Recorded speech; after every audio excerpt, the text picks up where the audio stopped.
Okay, so this is absolute value equation vertex form. F of x equals 2 absolute value bar x minus 6 plus 2.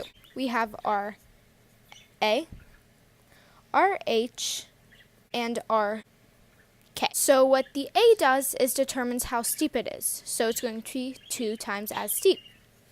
Our H determines the placement on the x-axis. So whatever makes this 0. So it'd be positive 6. So that is our x spot for our vertex, and that is also where our line of symmetry will be placed.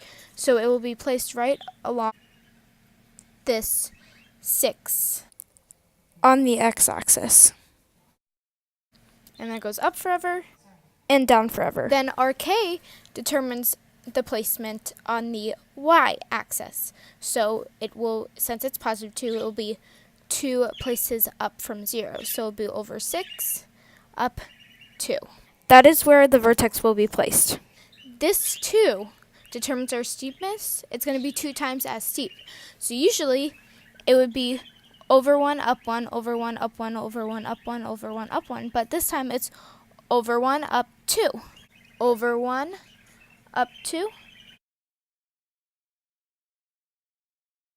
And since this is our line of symmetry, it reflects right across this line. And that is what it should look like. So then, coming over here, the domain is x as long as x equals real number, because you can put any real number into this equation, get something out. So we have x as long as x equals real. And the range is f of x as long as f of x is greater than or equal to 2, because it has to be greater than or equal to 2 because it does not go below 2. And there's our range. So then the line of symmetry is x equals 6 because the h determines it, and so does this line. So x equals 6. And then our vertex is 6, 2 because the h and the k.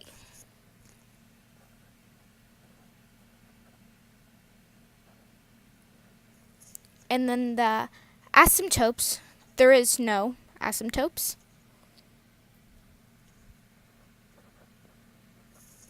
And then the y-intercept, if you plug a 0 in for y, it would be, so this equation would come out as 14. So over here it would be 0, 14. And then the x-intercept, it doesn't go below 2. So it never reaches the x-axis. So there is none. So then the end behavior, when x approaches positive infinity, which means it's going to the right forever, it goes up forever. So f of x approaches positive infinity. So as x approaches positive, f of x approaches positive because it's going up. Then as x approaches negative infinity, which means it's going to the left forever, f of x approaches positive infinity because, again, it keeps going up.